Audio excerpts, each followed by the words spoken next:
Driven and Derided, Episode 5. Buffy and Luffy. No. Buffy and Luffy. Let's start off with Buffy first. I've recently started watching Buffy the Vampire Slayer again. I was a huge fan of it in high school.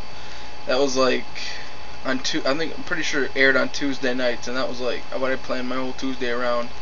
Not that I made a lot of plans the other days of the week, but I never missed an episode for the first 4 or 5 seasons.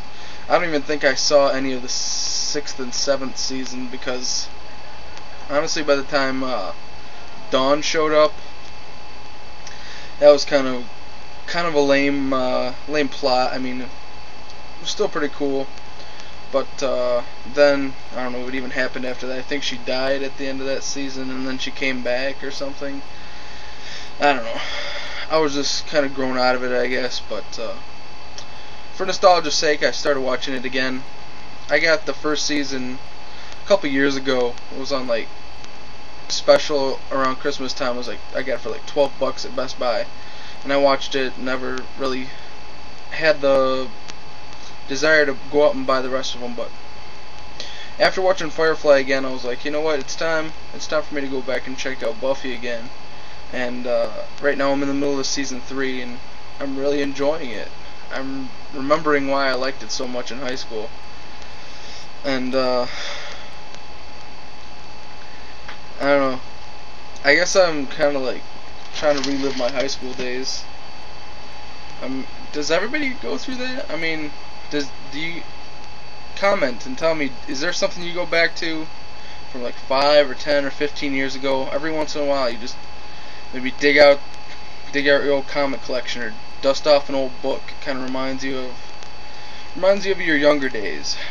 I mean, I'm only 22, soon to be 23 in a few months, but actually this month, 2 weeks. Wow, time does go by. But Jesus. But I mean, even at 23, I'm starting to feel like an old fogey, you know. The thing of it is I still kind of have the mindset of a 16 or 17-year-old, and I still wish I was 16. That way my behavior wasn't deviant. If you know what I'm saying. Anyway, Buffy and Angel. It's a great story. It's a love story, and I'm thinking of making a music video of their trials and tribulations, and the song I've chosen is "Stay" by Cole. It's a pretty unknown song as far as I know. The only reason I know of it was because it's in the movie Chasing Amy. It's the song, remember, right after Holden and God, I can't believe I forget her name. Anyway, Holden and Joey Lauren Adams' character. Right after they come out of the hockey rink and they have that huge fight, and she kind of breaks down and he walks away like a douchebag. And then this really sad song plays, and it's really filled with a lot of emotion, passion, and I'd really like to make a music video to it. I really love editing, and every once in a while I hear a song and I'm watching a show, and it's like, wow, these two things would mesh perfectly. Very, very rarely do I ever actually finish or even start.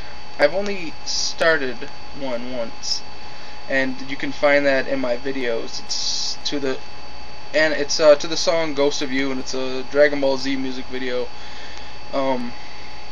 It's about 1/3 of the way done, and I probably will never finish it until maybe a few years down the line when I have the money to buy a better computer and a better editing system. But anyway,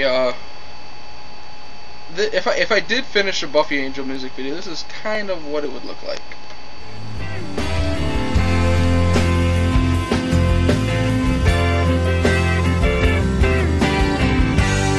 And if you need somewhere to rest, somewhere to lay your head,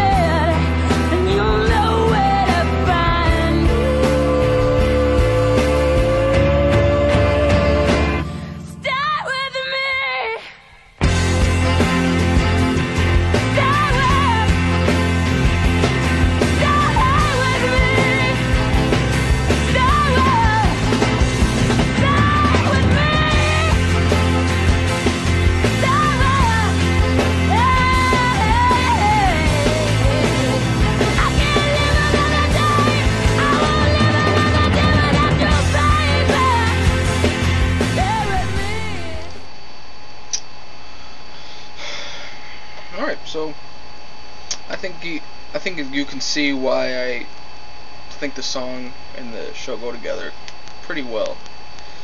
At least parts of the song.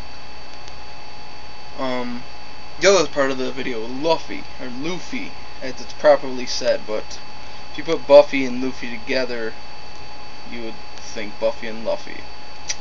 But it's actually Luffy. This has to do with One Piece. It's a manga, it's an anime, and it's a really freaking sweet thing.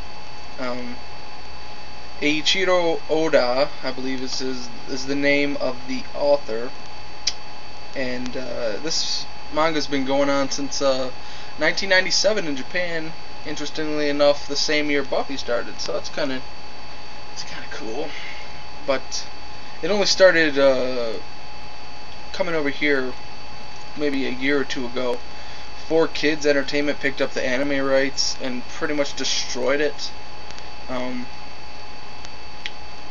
thing about anime is if you watch anime, then you know, or if you've ever been a fan of any of like the popular shonen based animes like Dragon Ball Z or Naruto, and especially One Piece, you know that the American companies that get these things kind of like tamper with them, and they edit them, and they change things that fans hold dear, etc., etc. But with One Piece, it was pretty much unprecedented.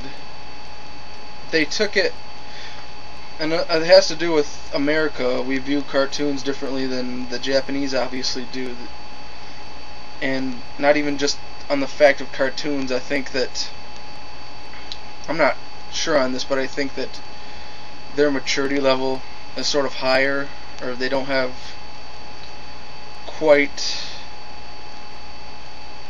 what am I trying to say? I don't know. For them, in a children's show, blood and drama and character development and things like that are not uncommon. In America, they are. In America, our cartoons are all cartoons, you know what I'm saying? We've got Ed, and Eddie, we've got the Powerpuff Girls, we've got Dexter's Laboratory, which is a sweet show, but there's not a lot of dramatic depth to it. It's pretty much just candy. And not to say that One Piece isn't really sweet, but there's not too many serious cartoons anymore. I mean, there used to be when I was growing up. Like, I guess the closest thing to what I'm talking about would be X-Men or Spider-Man or Batman the Animated Series, which are pretty good examples of what I believe cartoons should be. I mean, I shouldn't say should be, I should say they're pretty good examples of a staple that has been unfilled lately, except they brought anime over here to fill that teenage boy market in TV. If you know what I'm saying. Like Dragon Ball Z pretty much changed, pretty much signaled the takeover of that. I really can't think of too many uber popular